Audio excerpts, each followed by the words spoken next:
and meanings of purpose between the two. So, for example, industry people would have issues like confidence, privacy, but at the same time, they're not incentivized to do anything with us or collaborate with us. At the same time, we're also not incentivized. So that's like the main issue. And based on that, what can we? I mean, I think the first three questions are gonna be on like when I look at it very broadly. It's more or less that's what you're saying. Yeah, it is same. It is similar. Yeah. I'm not sure how to differentiate so much. Yeah, almost similar. Exactly. That's what I thought. Because we've already spoken about in the case. So first, I'm not thinking about anything about the reason.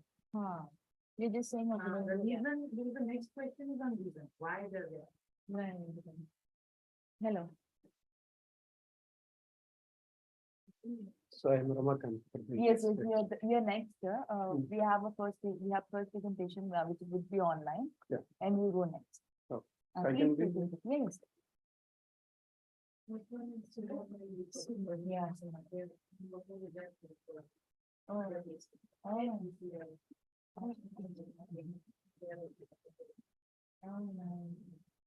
Time should be Yeah.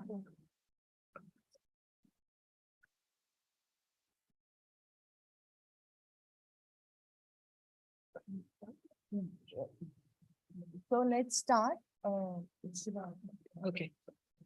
So thanks for being here. So the session chair Shubha will take over now. Hi, good morning, everyone. I welcome everyone to the academic track session on day 2 of SPM Summit India 2023. There's an interesting lineup of paper presentations today. There are 3 papers that are planned to be presented. The first session for today is by Ms. Sumande and Mr. Deepak Padmanabha. The title of the paper is Unlocking the Potential of a Product Using Functional Usage Measurement. That's also shown on the slide. There's going to be an online presentation. Ms. Suman is online, and in terms of the author introductions, Mr. Deepak Padmanabha and Ms. Suman are product managers at SAP Labs and have been associated with SAP Labs India Limited for many years. They both come from a cloud engineering background and they've transitioned into the product management roles. And they're part of the SAP Product Management Forum and the ISPMA Research Workshop. Just a brief summary about what this paper talks about. It focuses on the topic of functional usage measurement and how the practitioners can leverage functional usage measurement for making data-driven discussions for the long-term product strategy. Ms. Suman, I'll hand over the presentation to you. Please go ahead. You Thank have you, ma'am. about 15 minutes. You have about 15 minutes. That's Mr. Sumande. Sorry, I think I misspelled that. You have about 15 to 20 minutes for the paper presentation. Go ahead, and then that will be followed by your question answer session. And after that, we can wrap up. Sure, ma'am. Thank you so much. And no worries about the name. It is something that is going on from my childhood. So, thank you, ma'am. And good morning, everyone, for this lovely summit. So the topic that I'll be covering for today's session is unlocking the potential of a product using functional usage measurement. Now, before I dive deeper into the topic and the content I have in planning for today's session, we often talk about data-driven product management. We often, try to focus our products based on data, how our customers are using the applications. But when we were looking at similar sort of papers, we were not really sure if there are enough research articles which exist on the same. And there is always a confusion on license-based data, as in the features or functionalities for which a customer is built for, versus those data sets which kind of relates to how a customer basically is using your specific features. So we decided to go ahead with this concept paper focusing on that aspect. And to give a bit of background about myself, uh, I am working for a data-driven product management team under Cloud ERP for SAP.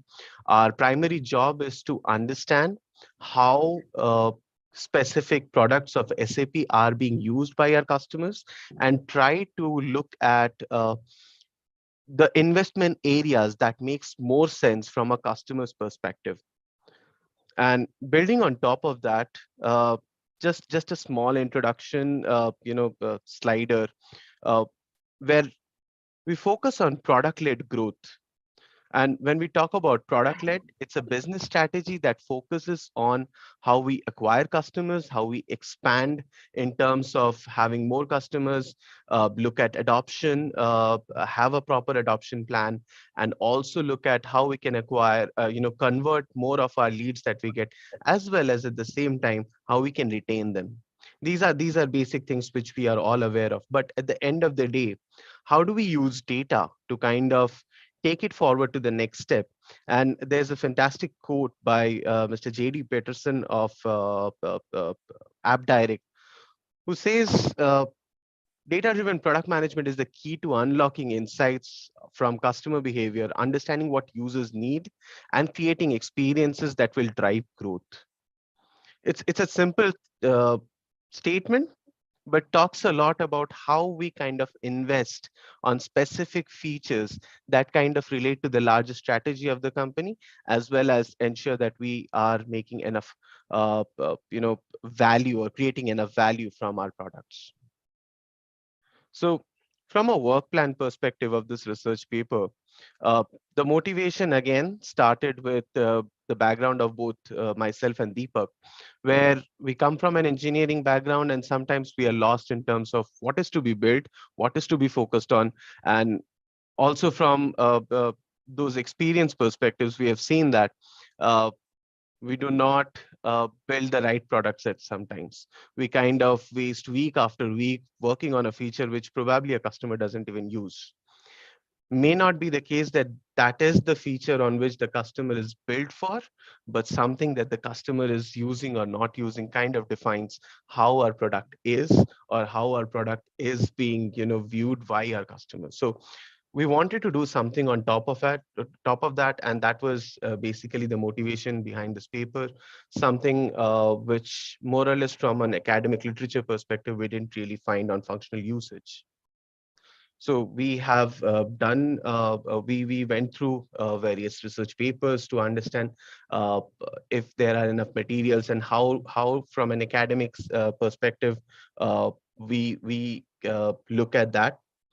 Uh, we also explored few literature in terms of understanding how the importance of data plays for a product-led growth, because product-led is kind of the buzzword right now when you talk about product management, and how does data come in and help there. We wanted to relate with the ISPMA framework, which functions, or which specific sections does this functional usage measurement targets. The biggest thing about this concept is, how do we identify what is to be measured? So that is something we'll see with one case study of Airbnb. Uh, then mapping the importance of functional usage for each organizational role, which is kind of the focus where we want to put the product in the center and drive each of the business roles that we have around that. So these are certain literatures, certain research papers and articles that we came across that are in this particular, area. In the interest of time, I'll not go in depth for them, but the generic observation from going through this or doing this exercise was, there was not enough academic articles to identify data that helps specific business roles to steer products to success. Uh, Specifically a product management topic, but when we talk about the product, we can actually take it forward with multiple roles, and we'll see with the ISPMA framework relation as well, how data or functional usage data can help each of those roles to kind of do a better job in terms of their regular work. So what is really usage measurement? We are talking about metrics that focuses on how a customer is using our product. For example, when we open a Microsoft Word, we see, or let's say Excel, because that's a fantastic example of a gazillion features coming with it, and most of us are not aware of it. But at the end of the day, it kind of brings in a lot of value for a lot of analysts. Now, if Microsoft decides to focus on which features are being used on a regular basis or not used at all, there is a possibility that we can decide whether to invest on that specific project or specific feature or not. So we are looking at metrics that kind of tells us, okay, these are the features which are being used heavily by our customers, rarely used by our customers, or not at all used by our customers. Uh, when we talk about usage measurement, we're talking about building feature heavy product. And sometimes when we talk about building feature heavy products, it doesn't ensure success. I mean, I hear a lot of times this particular thing, less is more. So if you're talking about building the right things, you might not have to build a lot of features, but you have to focus on features that draws value for your customer. And when you do that, it basically helps you target the exact pain points of your customer. How will you do that if you are not sure what the customer wants? Sometimes it's about looking back at how the customers have been using certain things over a period of time, how they are using applications. For example, if you talk about SAP itself, we are talking at an organization which has been there for 50 years, building same application, kind of optimizing things. So when you know that customers are looking for this specific feature, you can focus on that, and you can design your investment plan for the future on those similar lines. Uh, and contrasting to the previous thing, building feature heavy product doesn't ensure success, but if we focus on the product, how the product is being used, it signifies success. Uh, Again, in the interest of time, I'll probably skip this. And this is what is kind of important for the entire research, that we wanted to relate the functional usage part with the ISPMA framework, because if we look at this particular framework, we have different roles here. We have strategic management, product strategy, product planning, to your sales, delivery, service, and support, and each of them has a very important focus on product. For example, if we look at, sorry about that, if we look at product analysis, data is the key. And that's what we are trying to focus, not from what your customer pays for, but what your customer uses, the non-build metrics of your product.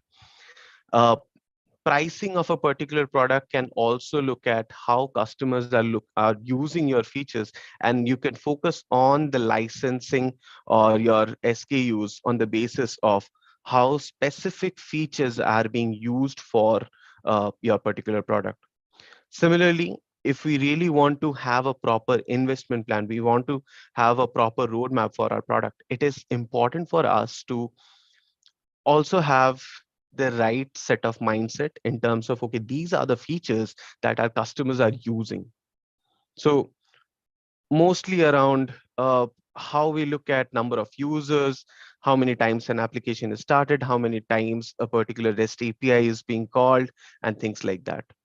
Similarly, if we look at development here, sorry about that.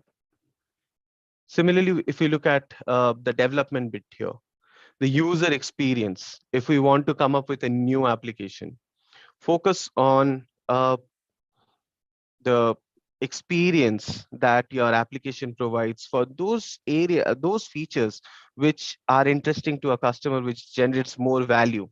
And similarly, for a marketer, if you want to communicate what is uh, the main guidance, or which products are to be used, these are the new things that we have come up with. So that also can be focused using data for specific features. You just talk about those features because customers have been using it for a specific industry, and you mention it again. And it goes on for the other rules as well.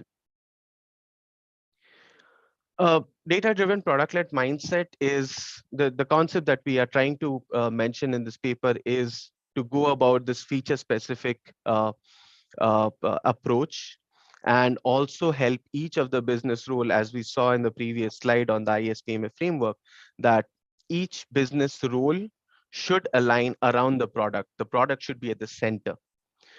Whereas we have seen the traditional approaches, I have seen for myself as well, we kind of go with our belief, okay, this should be right. Licensing, yes, it's important. At that point of time, we know money is on the table and we kind of focus on the money. But when it comes to features, we say that, okay, these are the features which are important, and we only kind of look at those. But data tells you that, okay, if your belief or if your intuition about a specific feature is right or not.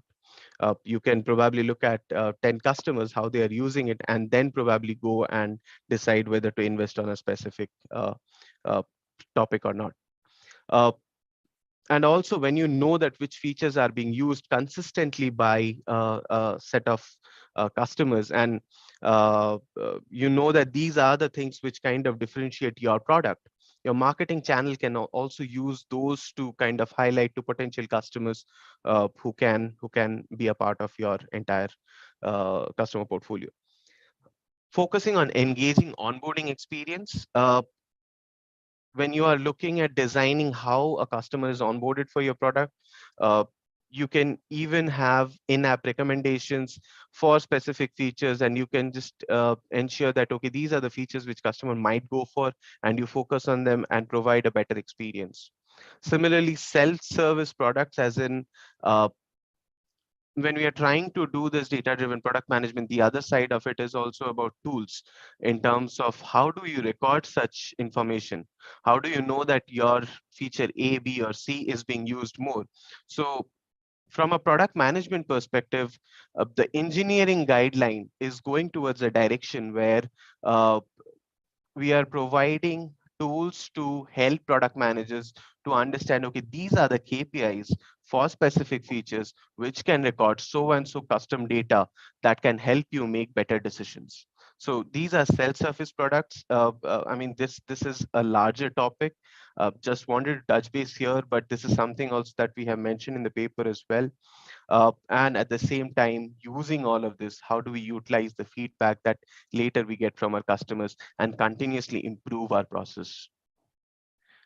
This is a small case study that we had from Airbnb, and they had kind of looked at different metrics for acquisition, conversation, engagement, monetization, and satisfaction. So they have different personas in terms of guests, hosts, and how the platform is also being used. This is more from a B2C context, and there were enough material available in B2C context, but we also have focused on the B2B context in the paper. But here you can see that specific metrics can help you make better decisions on how you are going to kind of improvise your product based on the data that you're getting. And at the end of the day, impact of roles, your pre-sales, marketing, customer success, sales, engineering, and product management. This is a cycle for product-led growth where your product is at the center. And around that, you can decide which kind of marketing plan that you want to have, which where does your sales need to kind of focus on in terms of pitching the product, and which features are kind of at the top of the mind for a customer, that your sales need to go to your customers and say, okay, see, feature A, B, and C are there, but looking at how the industry is using your product, you need to focus on feature A. This is something which is driving a lot of value for customers in your industry. So when these kind of decisions or discussions happen, it's already a sense of faith or belief that kind of goes in, and hence we are focusing on data to kind of help each of the roles to take those discussions forward. And finally, you can see that product management is in bold. One thing might be that I'm a product manager and I'm kind of interested in the topic, but the main thing is it depends on the product manager to kind of enable this kind of an approach where data becomes the backbone for each of the roles to kind of take the product forward. Concluding, we have looked at placing the product at the center of all corporate operations, and this is the fundamental for product-led growth as well.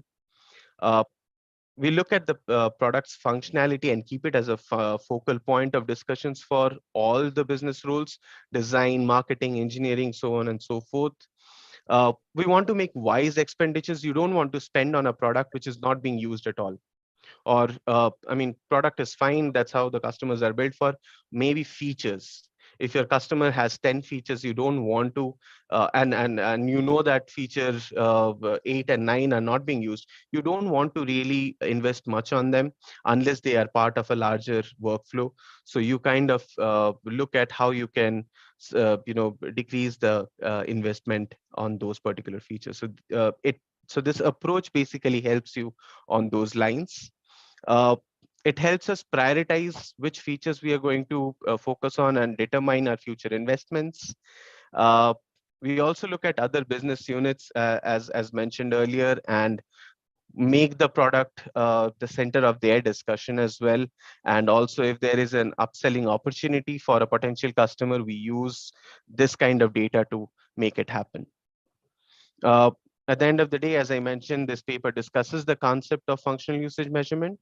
Uh, it's more around data-driven decisions, but taking it one step ahead, not just focusing on license usage for which multiple papers exist, but on the functional feature usage for each of the products.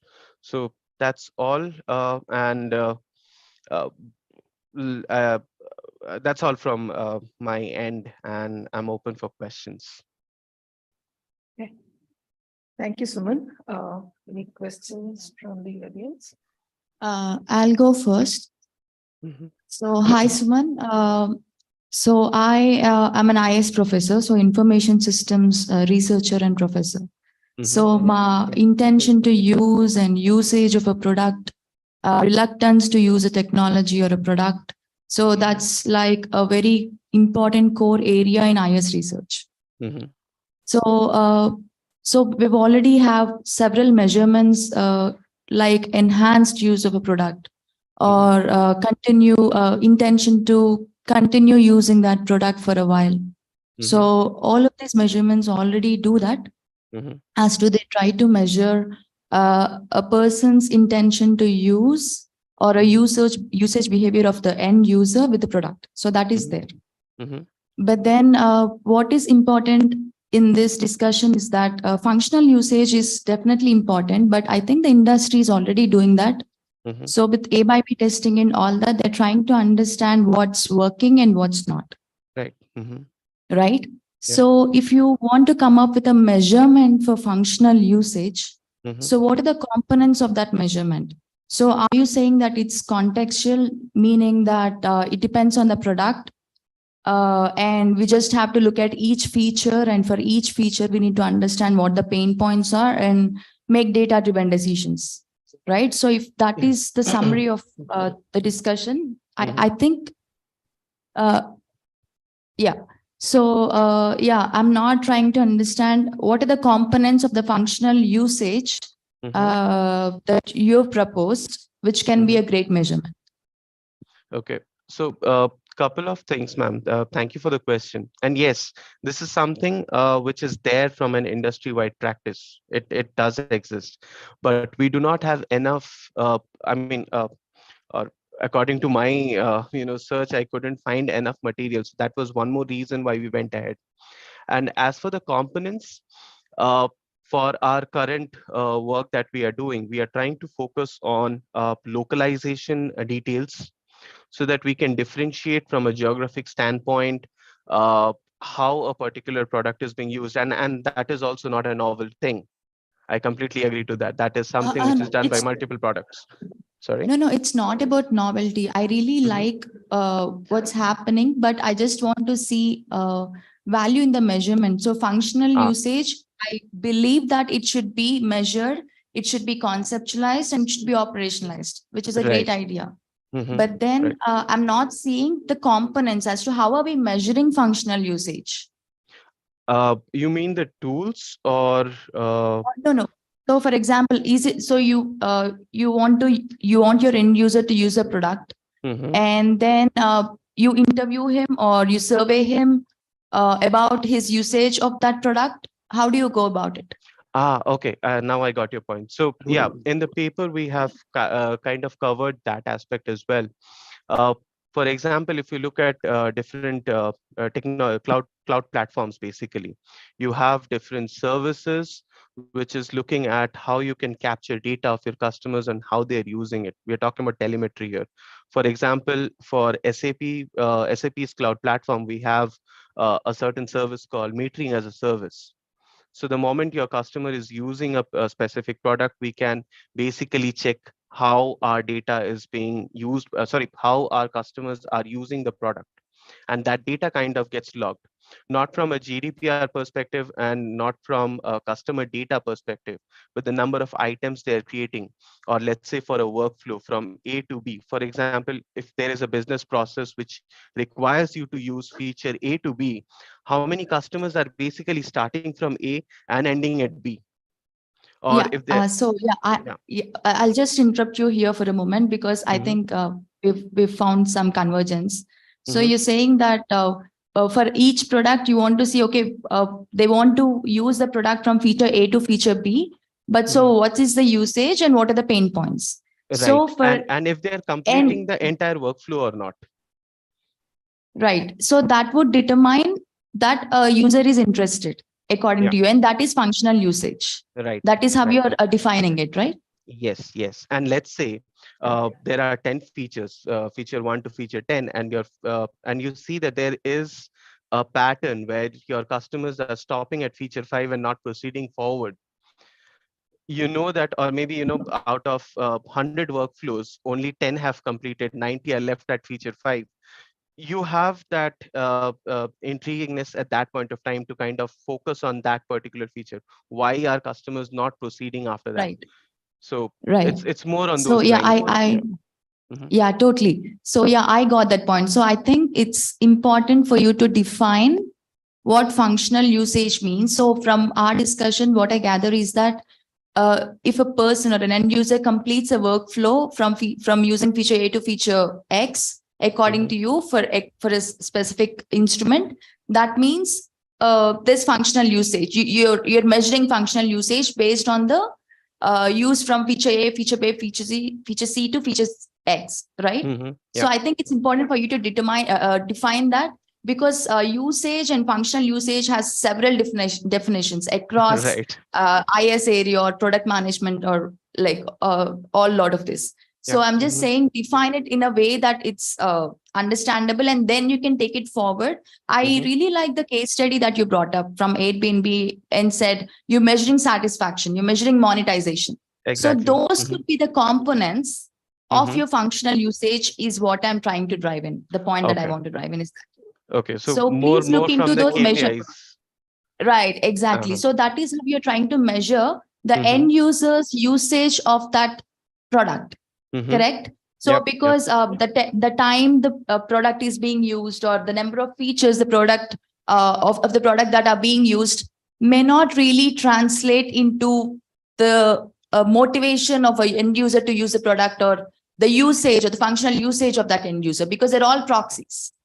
Don't you think? Absolutely. Absolutely. So Absolutely. yeah, so that it's important because and that's why I'm so excited about this project because we can come up with something for functional usage. You Mhm. have a definition which is great. So feature A to features Z, you determine what are those features and how should the flow be. And if Mhm. there are any pain points there, you have the data and you can work on it. So that's perfect. But Yep. define it in such a way that it relates to what is there. And Mhm. not just that, also, I would suggest that you look into the KPIs as your starting point to Mhm. understand what components could you include in the scale measurement, which is functional usage. Right, right. So, And also for ma'am, one more point here. I'm completely agreeing with you, and that's one thing that my team also discusses internally to identify the right KPIs. there's one more side of it is if you look at the B2B use cases, your application might have touch points. I mean, right now we are in a world that, okay, somebody can use one solution from Oracle, somebody can use one solution from SAP, somebody can use one solution from Salesforce, and the somebody is basically one customer. So there are so many integration points which are there, and you want to see which integration point is kind of impacting or is working for your application. You can make more data driven kind of investments to make those integrations fine as well for your customer. So has a lot of Correct. potential, and yeah. So yeah, good luck with your project. That's from me. Yeah. Yeah. Anyone? Thank Any you. other questions?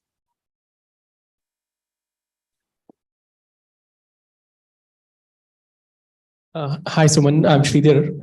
Mhm. Suman, I just wanted to hear about how do you kind of normalize the metrics? I know you are taking the feature and the license as a metrics, as a part of the metrics, right? But Mhm. how do you look at normalizing the customers, who are using, they would have bought like 10 license and they're all using all the 10 versus there are some customers who are like bought 1,500 license and bought and have used only 500. And there are also some customers who have been doing external integration, which is having a major impact for them, right? And also, again, the geography, right? So is there any, thought process as to how do you normalize? Just wanted to get some views about it. License usage is something that I'm not considering for this, but it's a very good question. So we kind of look at how for a specific geography we can make different plans, and also uh, uh, if we need to have specific features enabled for certain geographies as well, or if we can find some patterns which kind of targets a specific geography. I'm not sure if I'm going in the right direction of your question, Sridhar. No. I understood. So Mhm. you're still in the evolving to kind of find some way how to normalize on this license usage, right? Uh, Not exactly. License usage is actually in a very well-defined state right now. We are focusing more on the functional usage part, because it's not just about what your customers bill you for, but at the same time it's also about the features which exist within those products as well, within those license materials that we are talking about in this paper. Got it. Thanks.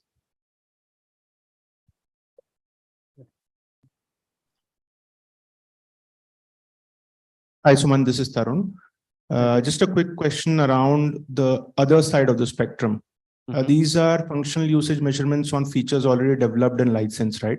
Yeah. Your Mhm. views on the new features which you want to develop, how would you try to measure so that by the time you actually reach the functional measurement level, Mhm. right, you see probably a bigger success rate?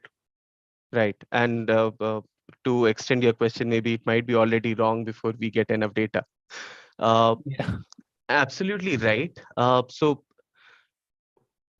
one aspect of this is we are, yes, looking at products which kind of have matured, you have enough data, but at the same time, if you look at B2B cases or B2C cases which have been there in the market, and you're looking for revamping your old products, you have usage data already that you can leverage. So that probably is one aspect where you can focus on understanding how your customers have used it previously, and then you work with your UX to better design your entire application. So that is one aspect. Uh, Customer interviews and the entire design thinking process for coming up with a new application, a brand new one, remains the same.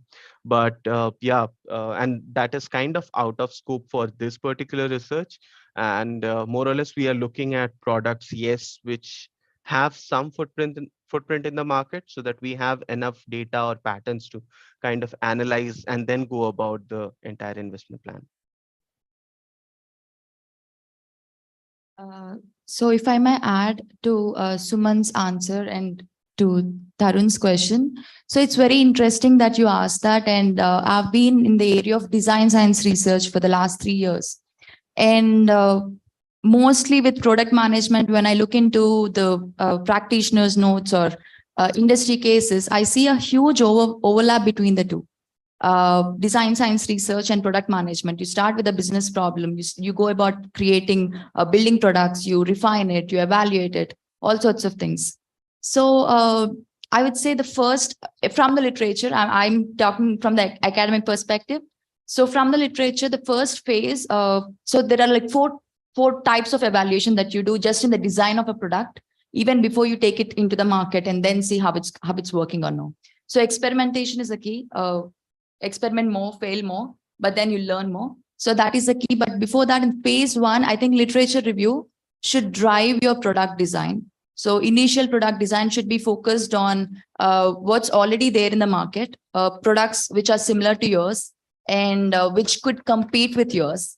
So that's competition and complement is another aspect. Some products that could complement your product. Look into those. So just imagine, just think, what could be the consequences of usage of that product? Could my product be that one? So complement, cooperate, complement, compete. And then there's something called co-opete, which is called both cooperation and competition. So there are different things where you see you can complement with other product and also build something that can compete with that product because you're getting that knowledge to build that product. So that's one aspect. Yeah, that's phase one. And then phase two would be, yes.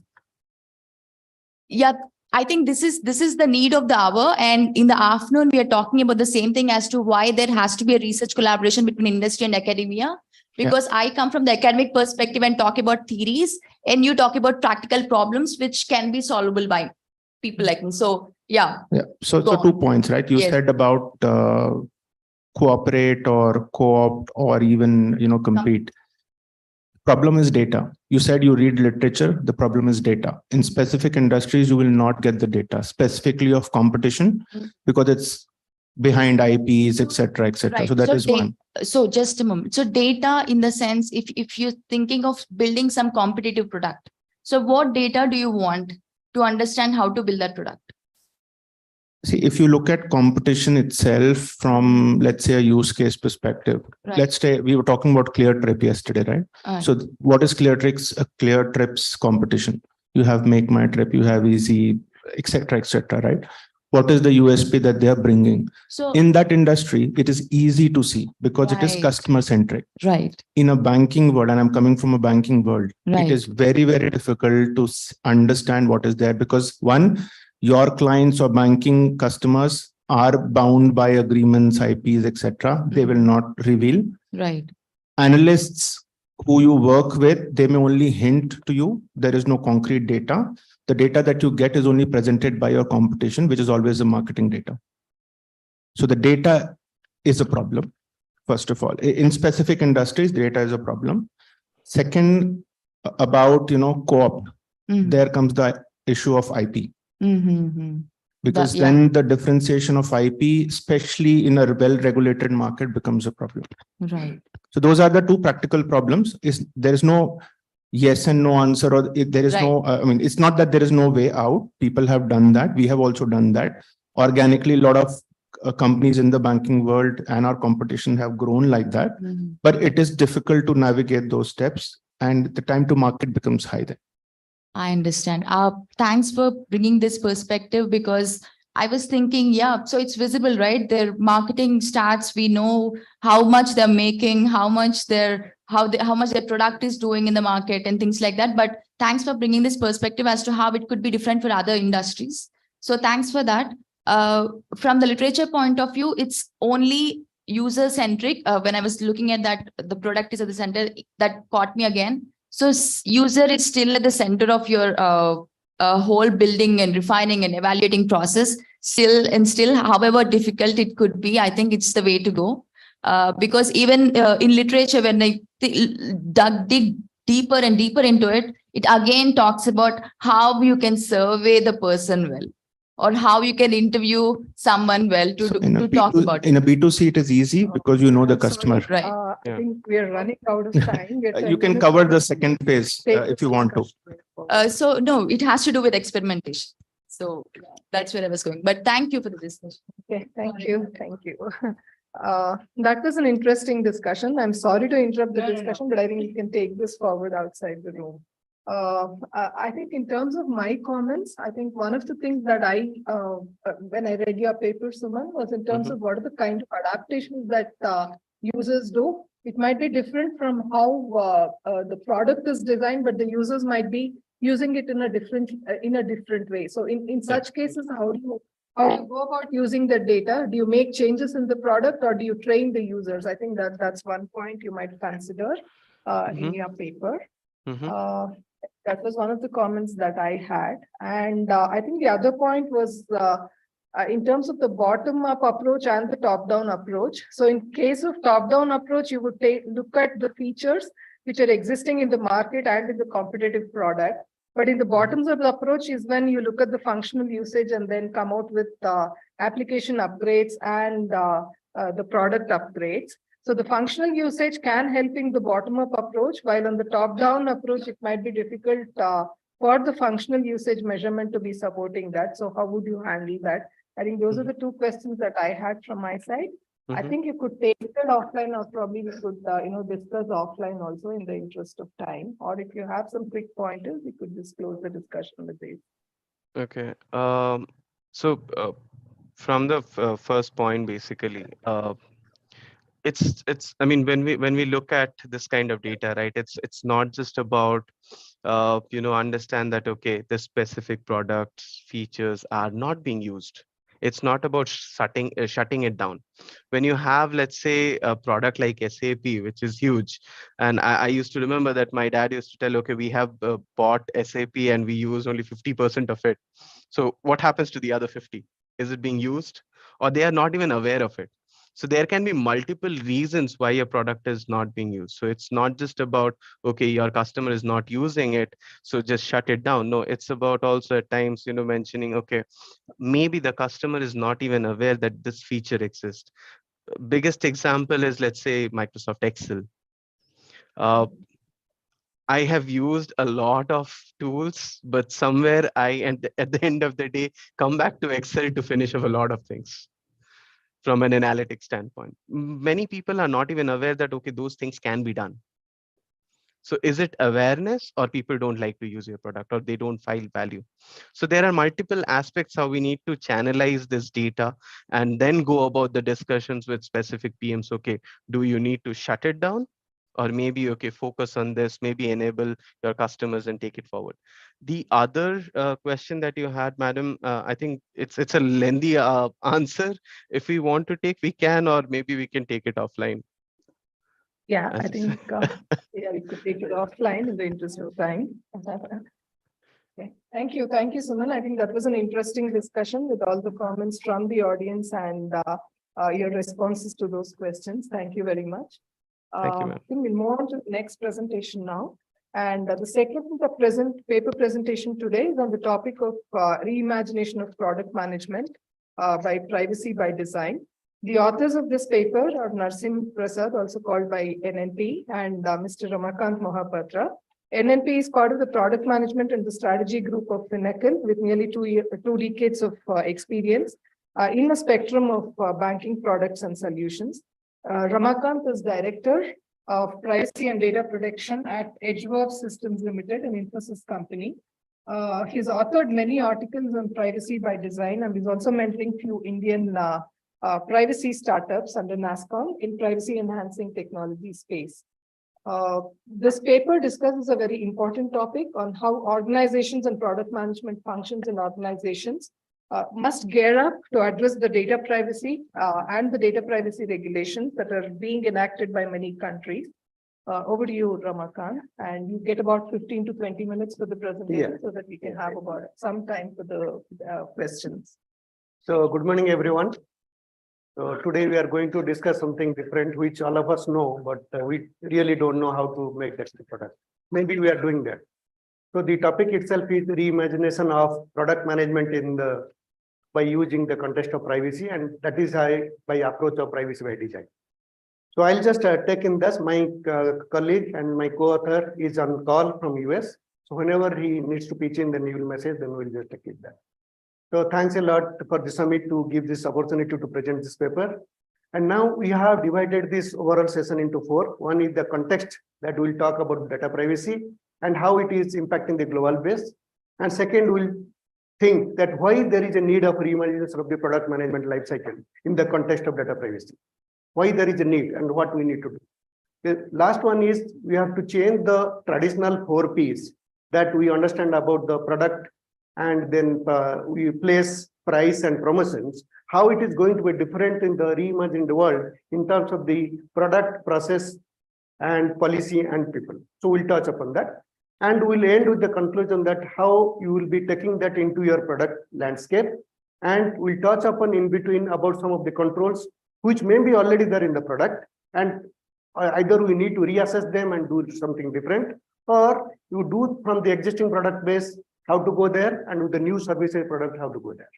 So with that, we'll just get into this. So I hope this is a plain and pure fundamentals of privacy, this definition. I'll leave for a second to focus on the underlined words, please. That is what is the key for us in the discussion.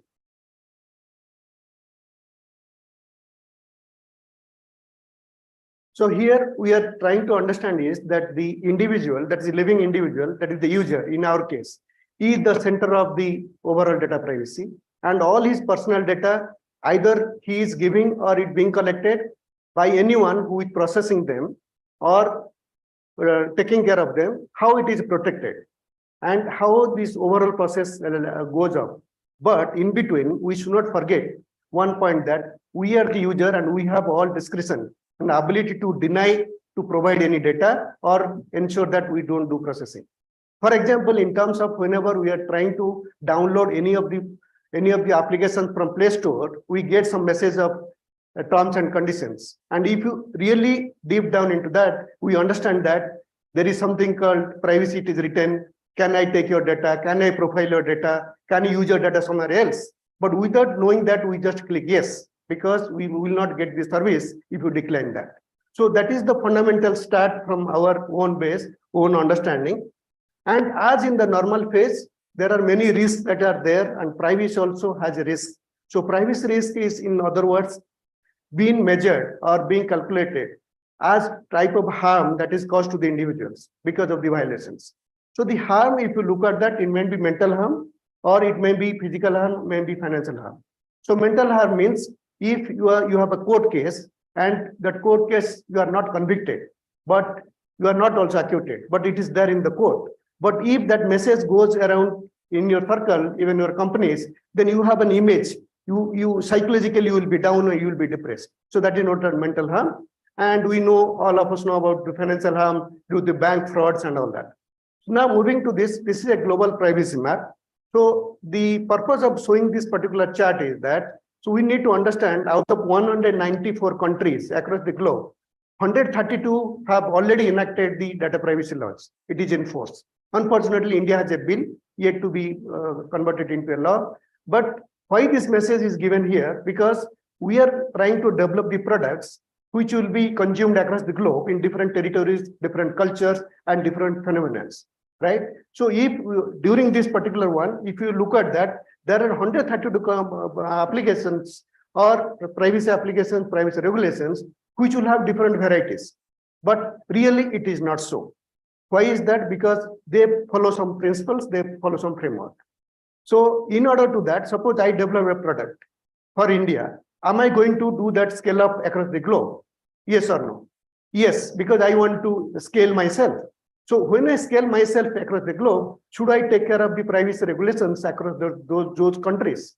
Then it is a nightmare. It is 194 countries, I cannot really do that. So what is the easy way of doing that, optimal or the framework? That we should deploy the appropriate and the highest level of controls, so that any regulation that comes, we are not bothered. That means regulatory agnostic. So those designs in the product can be done by using privacy by design. So if you look at the overall scheme, we are trying to do something that you will do business across the globe, across the territories, and in different modes. You have to do the business in terms of the on-prem, SaaS model, different cloud models, hybrid models, because that is the norm. You cannot avoid that, otherwise you will be led behind. So similarly, if you want, Sometimes what we do compliance by design. Okay, I have to get audited this product. I'll do something to get it done and get compliant. But that is a short-term focus. You will not achieve the really what needs to be achieved. So if you follow the privacy by design principles, then you will be able to achieve under long term. Now, the moot point here is reimagination. Why there is a need that we have to reimagine, why there is a need that we have to reimagine that privacy should be one of the ingredients of the product. So if you look at our old styles, lot of technology transformations are happening, business requirement, user requirements are happening. So, but we don't change and give something that product and the structural changes to the product and the organizations. But now the logic is you cannot avoid that anymore because there is something called data, which Suman told in the previous session. There is something called data that has to be taken care. So when you are talking of the data here, in terms of the data privacy, you are talking about the personal data. So the personal data flows across your ecosystem in the product, in and out of the ecosystem of the product, also needs to be taken care. That means the overall organizational structure has to be incorporating the data flow as an organizational structural change, which needs to be done. So similarly, if you look at the earlier, we are focusing more on the product and we are focusing more on the process, not process, product, price and promotion and place. But now if you look at the reimagined world, we have to understand the product, we have to understand the process and policy, and then we have to understand how the people are going to impact them. Because people has become one of the centric. So that is the change that we need to have the data flow. Now moving to that, so we have to understand here, we will go step by step. One will focus on product, on process, policy and people. So what is the product we have to do? As we know, data is the new oil. All of us be knowing that someone is selling my data for so many millions. So many things are happening, commercialization of the data, economic of scale. Many of the small boutique companies and products, they are developing how to monetize the data, how to mine the data, right? So there is some concept of the personal data if you take out of the data set. So we have to understand that this is one of the first-class citizen now. So it has taken off across all. So without doing that, you cannot really survive. And it is an economic catalyst in order for your business. Now we'll just go there. So this is something, how to do that. And that is what we have practiced. That is why you want to share here. So there is something called data strategy and process strategy, right? So they go hand in hand. And it's very nice analogy in which you can just get it. So for example, for a loan processing, suppose in a bank, you go there and you give a lot of data to them. So they give you a form or there is online form, you start feeding up a lot of data, personal data, right? And you don't know what data they're collecting. At the end, you have a disclaimer, you sign or you give an okay in the accept and you run it, right? So for example, loan processing starts and your loan is rejected. And at that point of time, a lot of data that you have given to the bank still remains with them forever. Because they collected for a purpose called loan processing. But however, they didn't bother you to inform that after their processing is over, either rejected or selected, they will delete them. But as per the privacy regulation, they are supposed to delete because the process is over. Purpose of that particular process is over. Means they rejected your application. So they don't have the legally binding that they have to store your data. So that is one. And during the loan processing, one more thing that we want to focus on the minimization. So during the loan processing, they collect, I think, more than 200 data elements if you see those forms. But is it really required? They know that where I am, see, they may require my salary, they may require my address, maybe verifications and all. But there are a lot of other details they start collecting, right? Which is not really required. They no need to know about my educational qualifications, how many papers I have published. Why should they know about that? How many dependents I have? That none of their business, right? Because they should know whether I'm ability to repay the loan. So those are known as data minimization. So they should not collect. So similarly, taking example of IIM Bangalore, when a student application is processed, okay, we apply, all of us apply. A lot of data is being collected, right? So we have to really look. Does they require all those data? Similarly, a company giving an appointment letter or doing a recruitment process, they may not know which car I have. That is none of their business. Right? Whether I stay in a villa or I stay somewhere in an apartment, that is not of their business. Whether my father was a farmer or my father was an IS officer, doesn't matter, right? So those are coming on the data, that is abstract data minimization. So coming to the process strategy, whenever the loan is being processed, they give you a disclaimer. So they give you a notice. That means they're taking your consent there. That means they're informing that we are processing this data and we need all your consent. So most of us in this room, I am maybe wrong, but just sign, right? Okay, bank is going, loan process will happen. Really, we don't read that.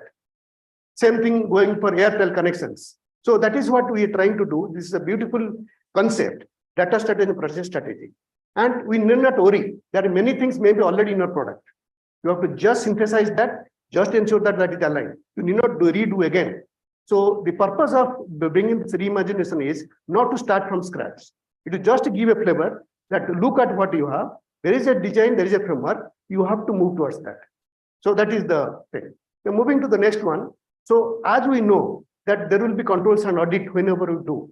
So when you do that control and audit, if you look at traditionally, all are role-based access.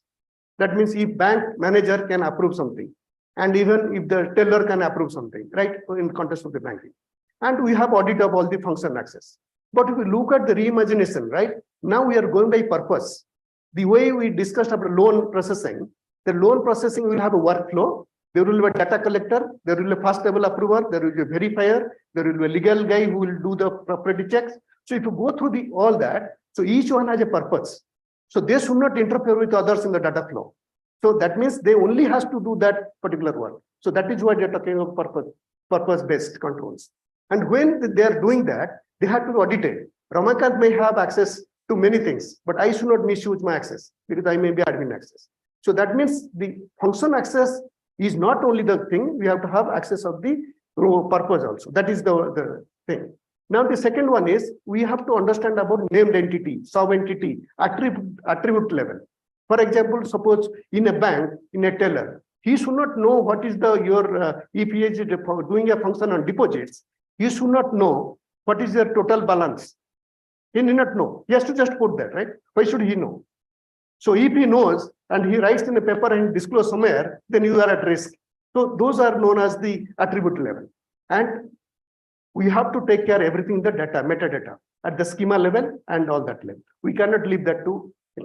Now coming to the next in process. So how do we do that actually? So we will be doing that, how we are going to do. So now if you look at the existing one, so the product and product implementation and support are little bit lesser in the data sensitivity. I should not say they are not there, but some parts is there in the banking and telecom, many things are, some part is covered, but they're not really pro to the data sensitivity. So the data flows that happens between different banks, different regulations, and different entities, even the vendors that we process the data. So that is not somehow secure or protected the way it should be. So that is why some of the leakages that happens, and we see a lot of the data flown from big basket, some the Air India, some data, you can hear all those, right? So now what we have to do that there is something called data sensitivity is coming into play. That means all the customers are becoming very, very knowledgeable about their data. They're protecting their data. So they do not want that data should be shared with someone, right? So as the users and customers are becoming more data sensitivity, the product reimagination has to take care of that. That is how it is mapped. So hence, whenever there is data flow is happening between different kind of entities or different kind of organizations, or because of the different purposes and across the borders, they should be having sensitivity in order to have the controls in place, methods in place, and also they should have ensure that how they will monitor and control and manage. That has to be there. So now what we are trying to tell here is that there is a process, an approach called privacy-based design, which is easy to implement in order to get this done. So instead of the privacy-based design, earlier it was afterthought. Oh, okay, I'll do afterwards. When it comes, I'll see. That we are not proactive, right? So here we are telling you cannot wait for that now because the customers want that. And you are the customer, the king, and users are the users, which has to be done. Okay, that is one thing. Now coming to the next one, we have to focus on some policies. Policies are nothing but they are the guiding and binding principles. So as all of us know, we are building a product for a user in mind who will buy my product and I will make money out of that. So similarly, we have to understand that what are the customer key expectations. Now let's understand. They want accountability on the right hand side top, right? So they want that anything happens to my product. So who is accountable? Either the SaaS provider who is doing, or someone bought my project and implemented in their environment. So who is accountable at the end? Who is accountable for the vulnerability in the product? Data leakage.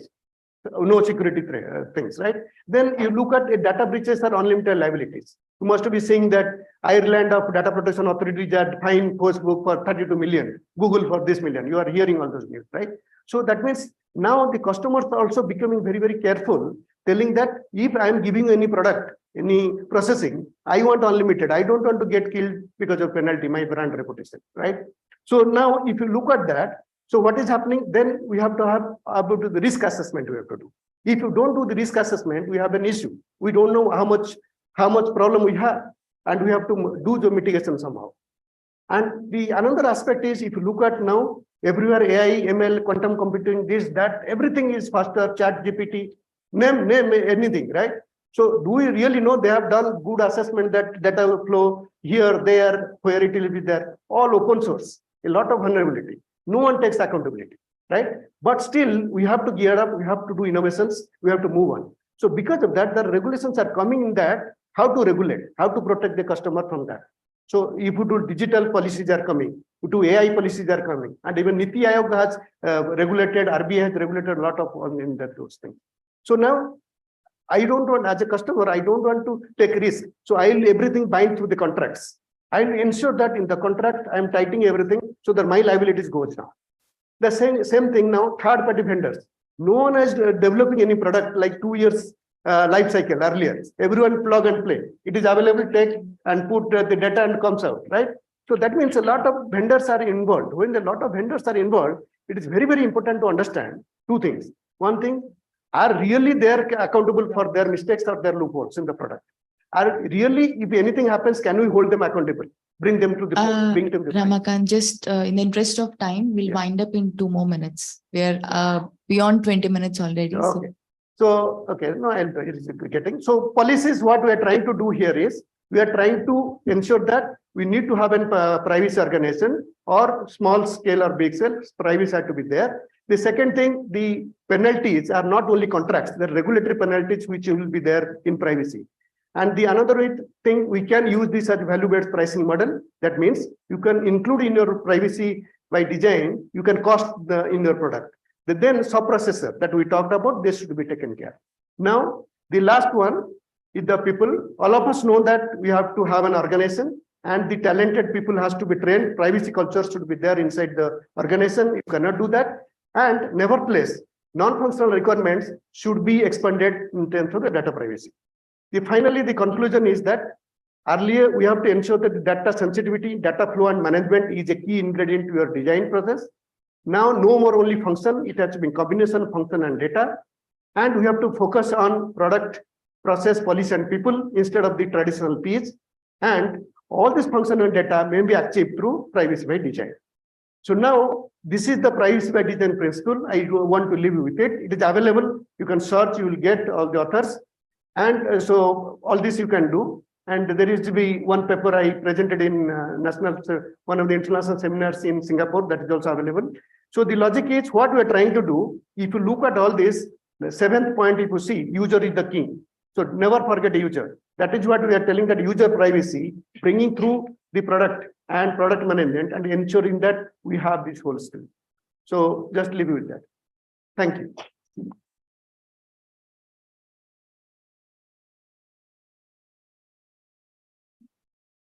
Are there any questions?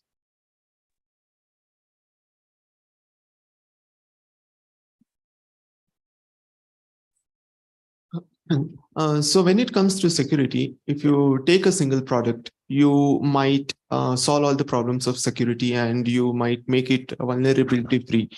But in terms of seeing ecosystem, and there will be multiple products in the ecosystem. And if even one product is vulnerable, it would affect the other product in the ecosystem. Yeah.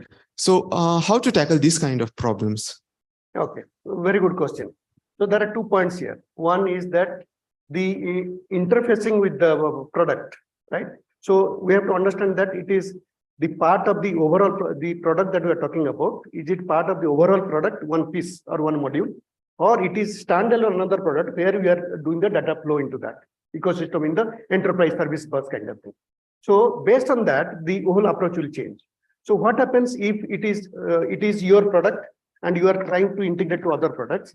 So what we have to understand, the APIs that are used in the data transfer in and out, that has to be analyzed for risk, and we have to put those controls on the APIs, correct? Which is going out and in. That is very important.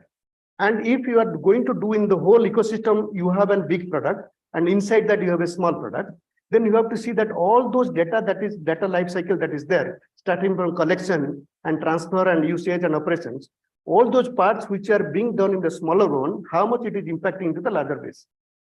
Got it, right? So because small one, how much it is impacting, its vulnerability and all that. So if you plug that, automatically the overall base will be plugged.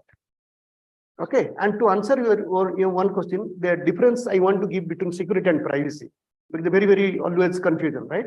So what happens? Privacy tells what data has to be protected up to what level, sensitivity level. That is what privacy defines. What security does, security protects the data using the adequate and appropriate controls on the field. Suppose, for example, I have, suppose we have a criminal data, I will tell that. Suppose there is criminal data that is attached to me, for example. So there, the privacy will tell you are not supposed to put that data in public. You are supposed to hide that data. You are not supposed to retrieve in any report. That is what privacy tells, because it's sensitive. What security will do? Security will put encryption. They will give hashing. They will ensure that who is accessing that is notified. So that is what security will do. So these are the two different things. So always we normally get confused what is security. Just I want to clarify that. Thank you. Okay. In terms of the regulations, I think not all regulations are similar. GDPR is the most stringent regulation, right? I think that's what we see in the literature also. So how do you go about designing products that can suit multiple regulations? Should you design products to suit the most stringent regulation like a GDPR, or can it be adaptable to different regulations? So thanks, ma'am, for that question. So logically, what happens? So initially, so I'll not go, but I'll just show that so that we get that view.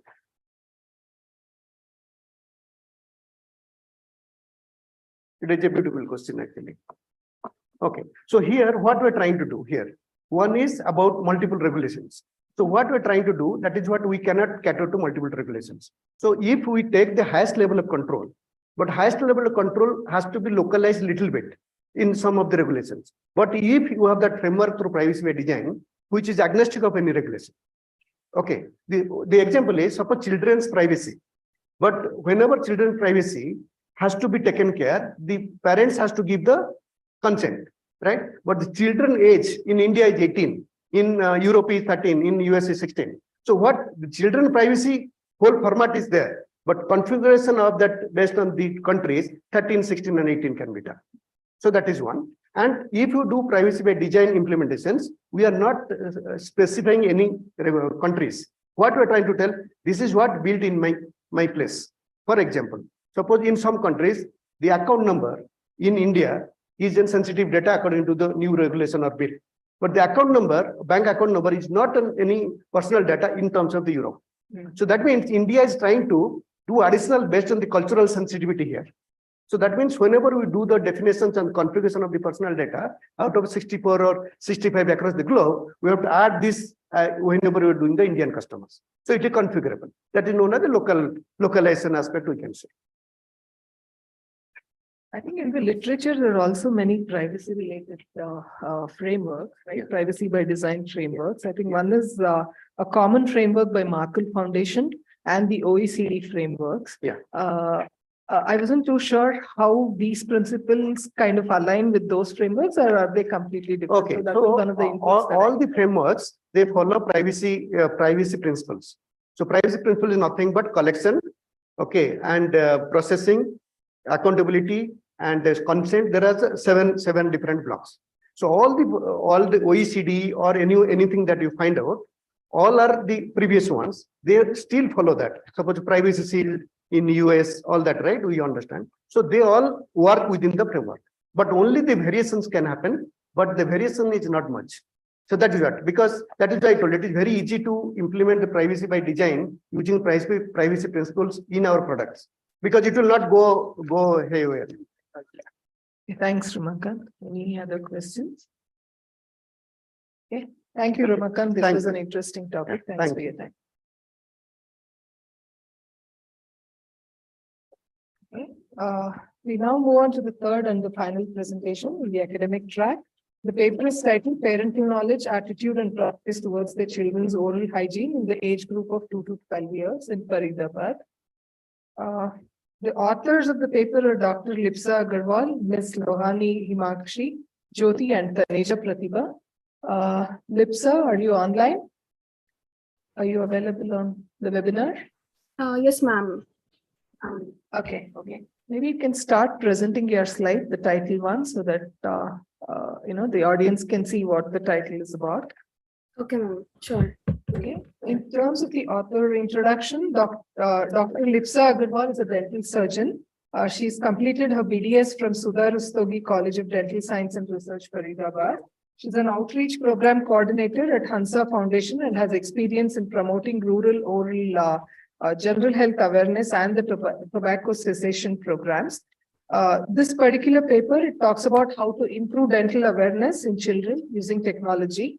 And as part of the study, they've conducted a survey across multiple age groups of children to assess what's the parental knowledge about the dental awareness. And based on the survey results, they've arrived at a particular product design, a product concept for the preventive care and for improving the dental awareness. That's the high-level summary. I will let Lipsa take over to give more details about her paper and the product concept as well. Over to you, Lipsa. You have the next 20 minutes for making the presentation. Thank you.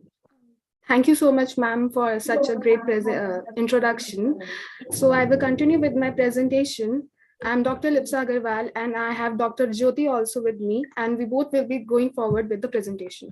So basically, the title is Parental Knowledge, Attitude and Practice Towards the Children's Oral Hygiene in Age Group 2 to 12 in Faridabad. So we did this study in Faridabad last year only. So these were the authors that the ma'am mentioned about it. So introducing why we actually did that study is that the parental knowledge, attitude, and practice is basically necessary for planning any health policies and implementation of any preventive program that to design the oral health infrastructure for the future. So coming to the AI-based technologies, the AI is having a flourishing zone, and AI has been incorporated in the healthcare and also in the dentistry to increase the awareness of the parents for the preventive procedures and for the parental knowledge. And also the dentist can also use it for patient education and awareness programs, as has been introduced this, and many organizations are also coming forward with the AI implemented technologies. So we have conducted the study to basically know how much the parents are basically aware of all the technologies and aware of their children's oral hygiene, so that we can take that forward in implementation of such processes that can benefit them in future and for the children, all the queries. So the purpose is two that I mentioned before. So coming to the methodology, this was a KAP-based study in which we assessed the knowledge, attitude, and practices. We developed the questionnaire using the Cherry's checklist, and we took a school in Faridabad for the study, and we used the age group. Basically the age group is 2, that is from 2 to 6 years, and the second was 6 to 12 years. And we forwarded all the questionnaire through a link to the parents so that they can fill the questionnaire, and we can finally do the analysis of that study. So coming to the result, as I told that it was a knowledge and attitude and a practice-based survey. So we assessed the knowledge, attitude, and practices among the 2 age groups, that is 2 to 6 and 6 to 12. As these were the various questions that was incorporated in that survey. And coming to this questionnaire, we can very well analyze that the basic knowledge, basic dental knowledge, maybe regarding the type of toothbrush that can be used, or the toothpaste, or even the brushing techniques is missing among the parents. And regarding all their sports injuries that basically happen in the children, parents don't know basically how to deal with such problems. And coming to the dental oriented application for oral care, there are 63% only of the parents that knew about such practices or such applications that are present in the market. So in 6 to 12 years, the percentage was still less. Like in 2 to 6 age group, the percentage was 63.6%. But in further coming to the 6 to 12 years, the percentage of the parental knowledge regarding the dental oriented application was still less. Coming forward with the attitude of the parents toward their oral habits, parents are still not that much considered about the children's oral habit. One reason is that the parents consider that that our children is having the milk teeth and it will get shed off, and they are not majorly concerned about the health habits and all the thumb sucking, mouth breathing, tongue thrusting, and even more than that, the parents are not considered about it because they consider that it is normal and they don't need to go to a dentist, and it will get wiped off soon as a child will develop further.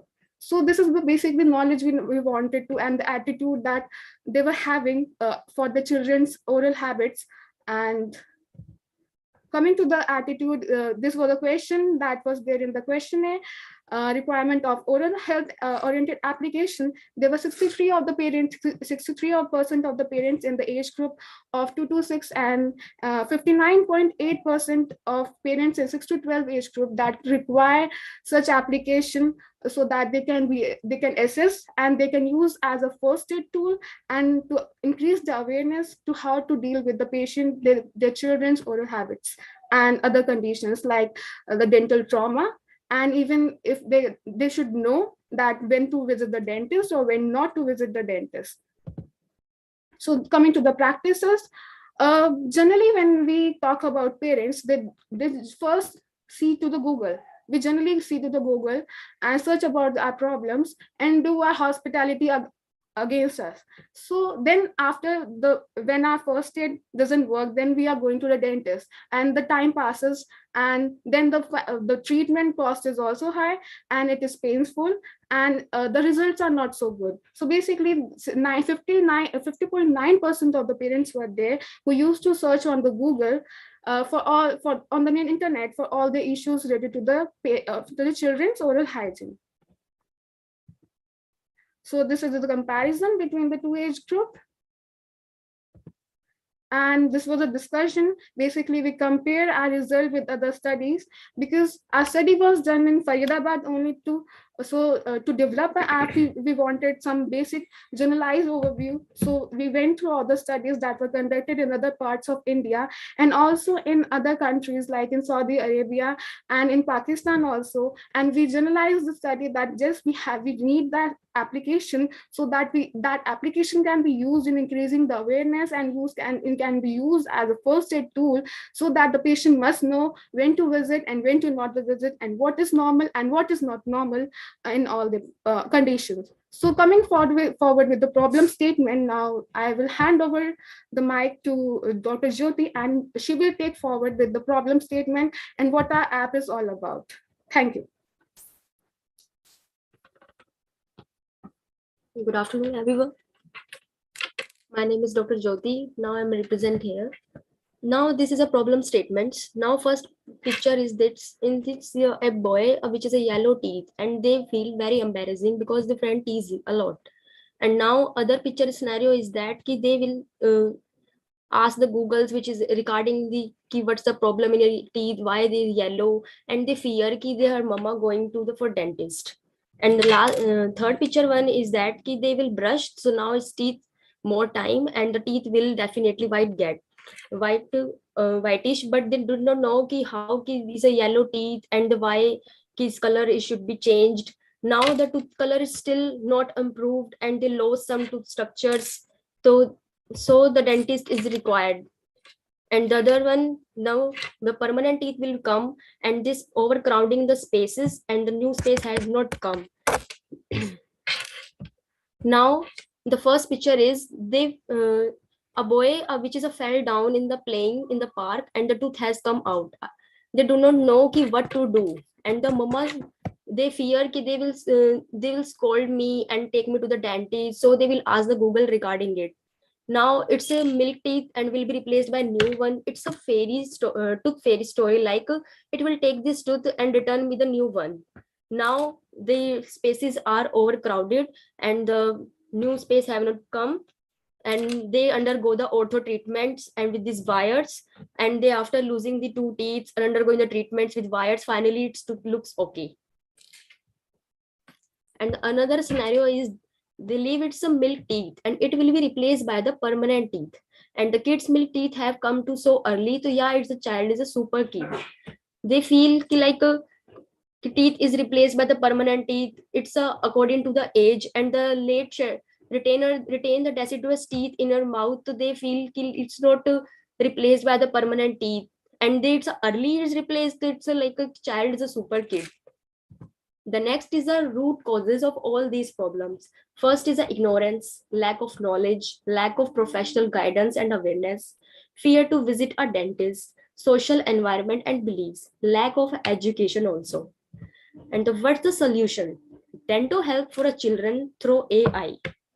Now, first is the application which is used for this. Parents of children up to the age of 12 years and the Android and iPhone users also. Both are taken this, they easily for the use. And the now principle our first is a patient centric. Mainly the focus on your patient's health and the user friendly. Now, second is a patient's personalized guidance. Third one is reliable, valid, trustable, and secure. Then they use according to our friendly. Now they can be used by dentist for building a positive attitude in their children towards the dental care. And the second one is the behavior management in dental clinics. Now, what's the design and what the functioning are used? First is the establishing the user profile. The user profile is according to the name, age, height, weight, including the all the personal details. And the second one is a storing information. They will according to information will be stored and they easily use this app. Now the third one is an app for notification and reminder. They remind everything like oral hygiene habits, and the app for addressing the oral related queries and the first aid guidance during the dental emergency. First is when the child is born, the app asks the details of child like name, age, weight, height, associated abnormalities, any natal teeth. The app notified the parents regarding the maintenance of oral hygiene, cleaning of gum pads, and also care of the natal teeth if they present. Now the app notify the parents regarding eruption of milk primary teeth, care of primary need, importance of care of primary teeth, the type of toothbrush and the toothpaste which is a beneficial for the child. The brush technique also need to be which is followed. The parents also notified regarding the oral habits of the child and its management. After 6 years of age, when the child start going to school, the app which is a notify regarding the shedding of the primary teeth and the eruptions of the permanent teeth with every birthday of the child. The app asks the parents to answer in a yes or no whether the tooth was erupted or shedded or not. If yes, to congratulate the child. If no, to they ask the parents to wait for a maximum 6 months or a 1 year. And still, if not, the app asks the parents to consult the periodontist.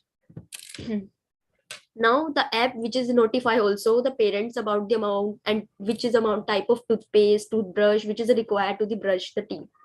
It is also notify about the eating habits required for oral hygiene maintenance. It also notify about the flossing techniques, which is a remind the parents to visit the dentist every 6 months. It is also ask the patient give out any discoloration, staining, which is a present on twice every month. The parents need to answer as yes or no. If yes, so the symptoms associated, which is asked by the app according to the best guidance will be given, and the no, the child is congratulated. In case any fracture, any trauma to the tooth during the fall, or the app can be used by the parents to ask what to do. In this scenario, the app will be asked the parents about the condition of the tooth, pain, bleeding, swelling, which is associated with trauma, and also the time of injury, and according will give the guidance of the to the parents to what to do. Like example, it's helping guiding the parents about the storage of avulsion teeth or guiding to visit the dentist as soon as possible to save it from further damages.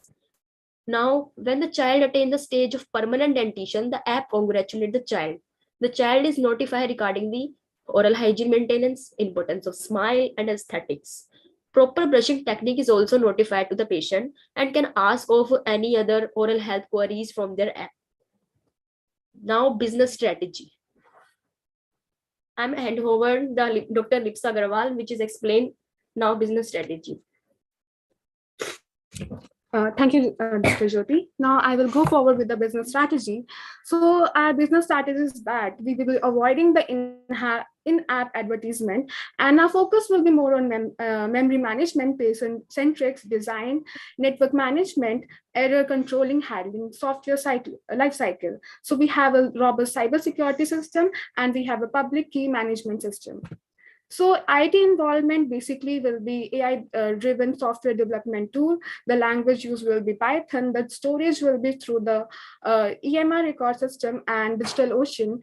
And we will be connecting through the MySQL and various standards that will be used as HL7 for all the intercommunication, and for the learning for any investigation in case the patient need to share an image of all the investigation or the IOP that is basically done, that will be done through the learning.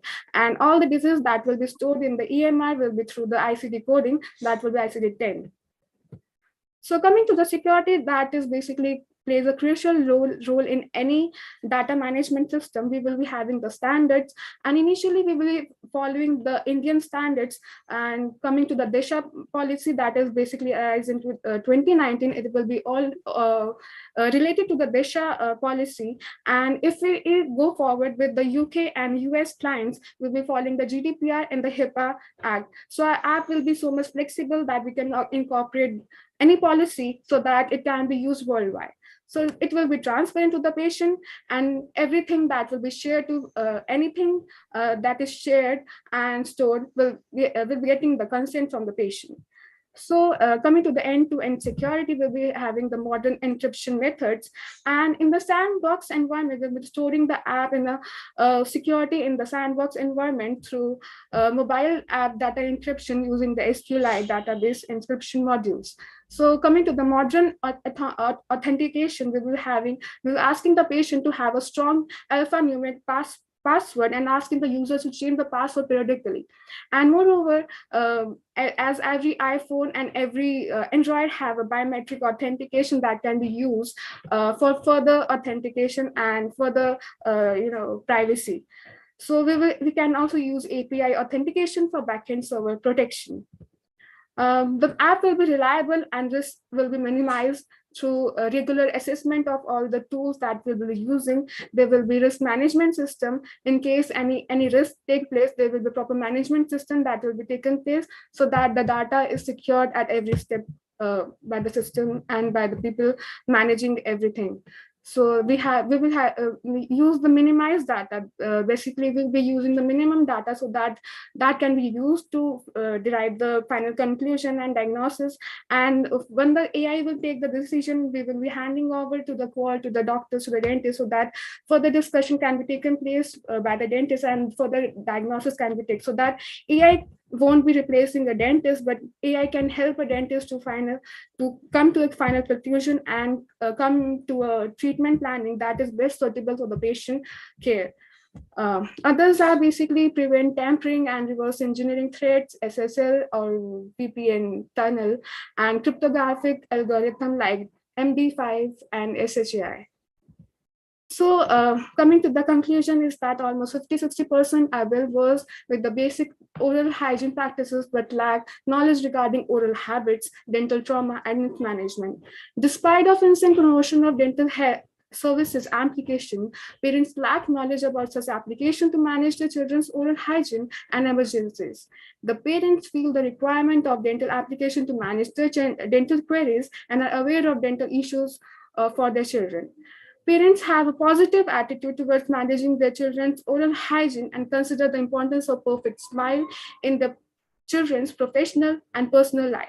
The habit of searching is more, and we need to reduce it among the parents. The habit of brushing twice is increasing, but there are many parents that do prefer brushing their children's teeth, but they don't supervise their way. So basically, the importance of brushing get minimized because the proper techniques doesn't consider and the supervision is not taken care of.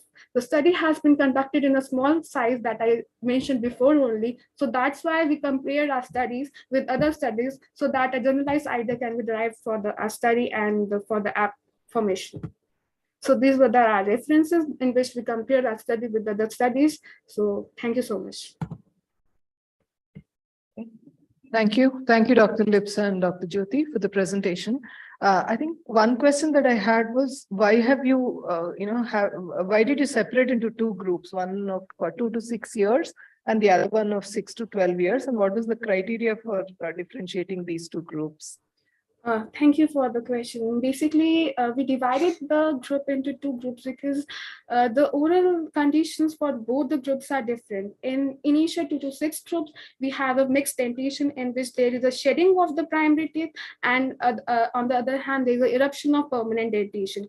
And taking the consideration for the age group, there is a permanent dentition more into account. And before talking about the months, like 2 months to 1 to the 6 years, there is a completely primary dentition. So there's a difference in the care and in the type of toothbrush that can be used, amount of toothpaste that is basically used, and in fact the brushing technique and the management. Moreover, when we talk about the dental trauma, that is mainly more prone to the patients, to the children, that is basically in the age group of 4 to 5 years, when the child starts coming to the school. So that decreases with age. So we need to be more concerned about the age group so that the dental trauma can be prevented. And if that occurs, the patient should be take over to the dentist so that the tooth can be managed well. Because generally what happens is that patient come afterwards to the dentist, and that the only option that is left for the dentist is either extraction or send to the tooth to the RCT and then crown. So basically, for the better prognosis and better treatment planning, we need to segregate the age group. Okay, thank you. Yeah. I really like the way you have presented the results in terms of what are the different issues in terms of the two groups. The other question that I had was, what are the existing mobile apps which are available in this space? And have you done a comparison in terms of what's the differentiator between the app that you are proposing and the existing apps already? Yes, ma'am, I did that. Basically, the currently AI has not that much entered into dentistry, I must say. But talking about the awareness, the only thing that is happening currently in AI in dentistry is that the patients are told to download, and thus the notification is going on. That's it. And moreover, talking about brushing and brushing technique, yes, we have the app in which the patient can directly connect to the AI, and AI will guide the patient to how to brush. But maximum patients are not using it. Very rarely are the scenarios that the patient is basically considered the best prescribed brushing technique. And moreover, the third scenario in which the AI is basically used is treatment planning. Basically, we have molars, and whether to do its extraction or you need to what is the treatment planning that can be best for the, and all the, like we have IOPs, we have OPGs, all the x-rays. Diagnosing is basically used in AI. And this last scenario, I must say that patient reminding the patient about the appointment and drug taking, that is basically handed over to the AI. That is basically currently the protocol that is happening in the market. But we don't have a proper system for management of trauma and actually guiding the patient what is normal and what is not normal. That is basically missing in current scenarios. Okay, Yeah. thank you. Dr. Lipsa and Dr. Jyoti, great work, great effort. And I see a perfect product management design and evaluation workflow here. So you've started with collecting data to understand what the problems are. And based on the problems, you've come up with an application that could really enhance the end outcomes for the users, which are your children, the age group. I think it's, and then you've also spoken about the app in detail as to how it's different from the existing ones, or to Shubha's question. So I think it's really well done. And I think you have also great evidence to show that your app would be useful and could be useful for dentistry, and specifically in geographical areas like you've looked into the data. So great effort. Thank you so much, ma'am.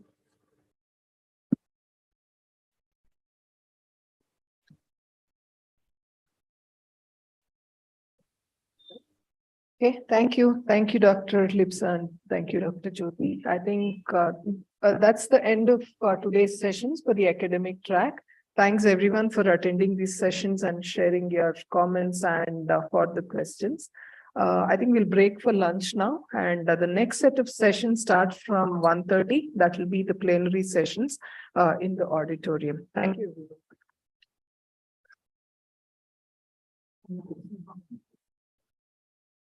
And it's searching.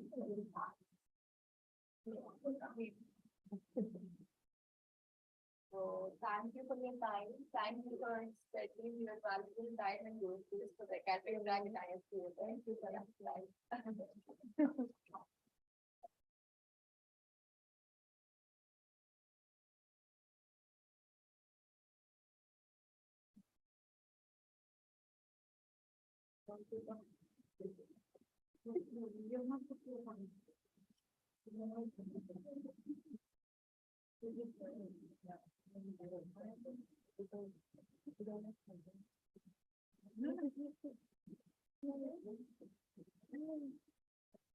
I checked, I didn't see morning it is there. I don't know if it is there earlier. No, but I didn't check it. Yes.